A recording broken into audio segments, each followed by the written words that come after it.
Okay, सो आज बात करने जा रहे हैं हम ऑपरेटिंग सिस्टम की।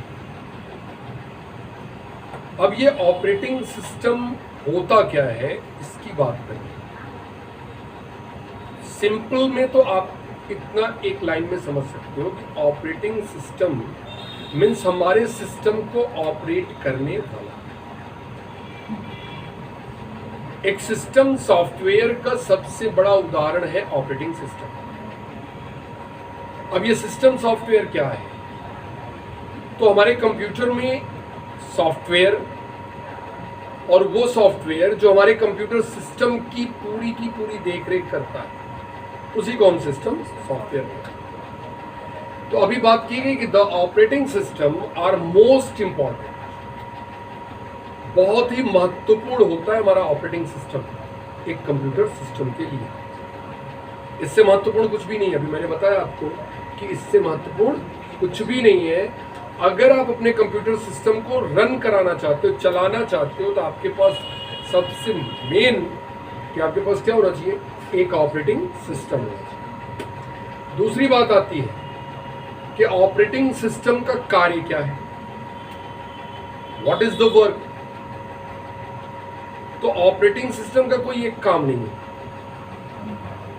इसके कार्यों में बहुत सारे काम आते हैं। जैसे ऑपरेटिंग सिस्टम का ही काम है कि इनपुट आप जो देते हैं या करते हैं उसको रिकॉग्नाइज करना, आउटपुट किसको करना है उसको रिकॉग्नाइज करना, स्टोर करना है आपकी फाइलों को वो भी, देन आपके प्रोग्राम को ऑन करना है वो भी, सिस्टम को ऑन करना है वो भी, आप सिस्टम को शट डाउन करना चाहते हो वो भी। It means many types of works of operating system, various types, मतलब बहुत सारे काम हैं। उनमें से जो कार्य हैं उनके बारे में हम पढ़ेंगे आगे, बट अभी इतना जान लें कि यदि हम कंप्यूटर सिस्टम को ऑन करना चाहते हैं, it means it is the initial process of your computer system. First process, it is the beginning process. तो बिगनिंग प्रोसेस भी अगर आप करना चाहते हो तो आपके कंप्यूटर में कौन है? Operating system. तब ये काम होगा। अगर ऑपरेटिंग सिस्टम फॉल्ट हुआ या नहीं है तो आपका कंप्यूटर सिस्टम ऑन ही नहीं। अब आप इतने से समझ सकते हो कि अगर ऑन नहीं होगा तो उसके आगे का कोई काम हो ही नहीं सकता।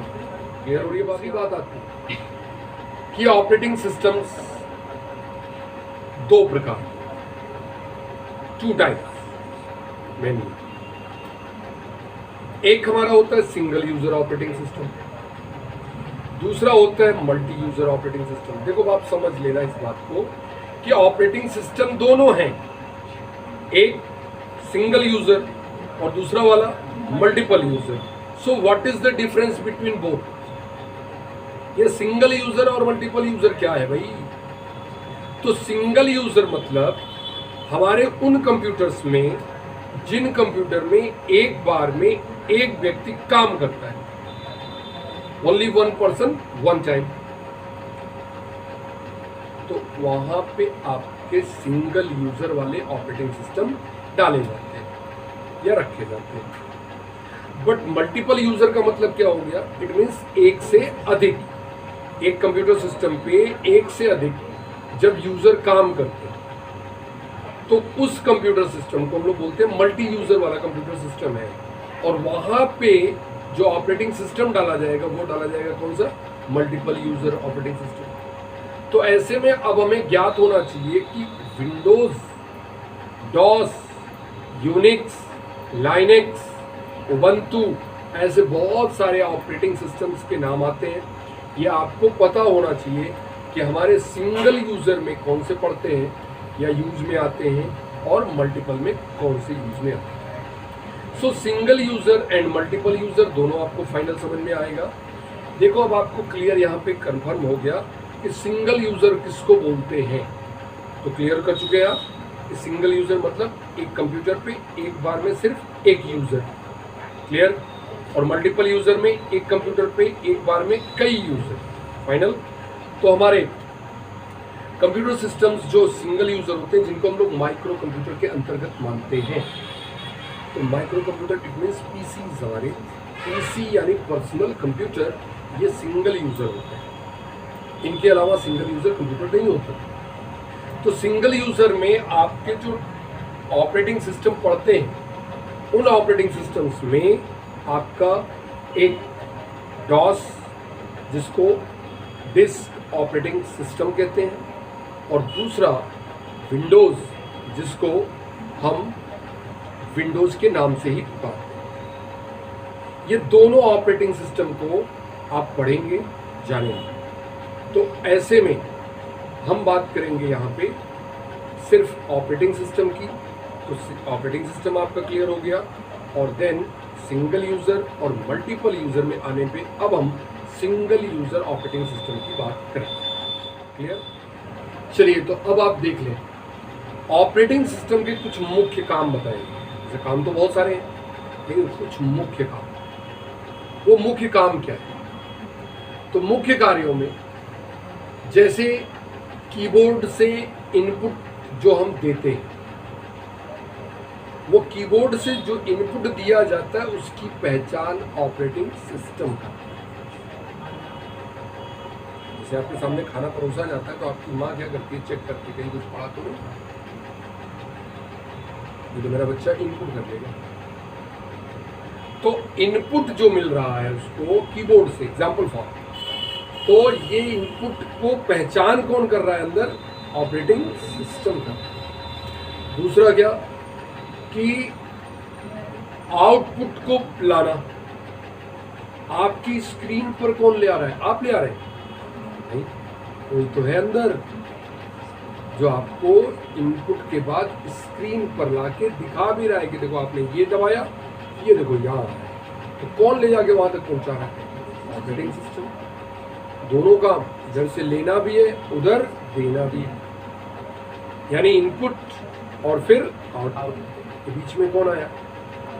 Operating system. Then keeping track of files and directories on the disk. अब देखो यहाँ पे डिस्क आपको पता होना चाहिए कि डिस्क मतलब storage device.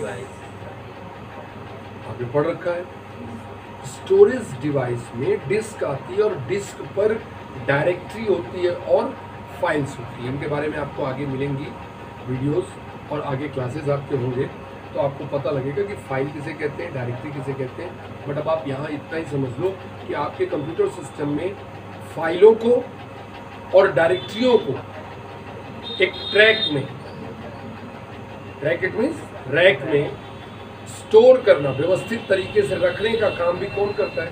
Operating system. It is the basic work. मुख्य कामों की बात कर रहा हूं मैं। अभी काम तो ज्यादा है, लेकिन मेन काम, पहला काम आपको समझ में आया कि इनपुट आपने किया, आउटपुट आपको मिला। देन अगर उस फाइल को रखना है तो भी कौन जिम्मेदार? देन कंट्रोलिंग पेरिफेरल डिवाइसेस, जितने उपकरण लगते हैं, keyboard, speaker, monitor, printer, joystick, light pen, anyway जितने भी पेरिफेरल्स लगते हैं, उन पेरिफेरल्स पर भी कंट्रोल रखता है ऑपरेटिंग सिस्टम। ये काम भी है।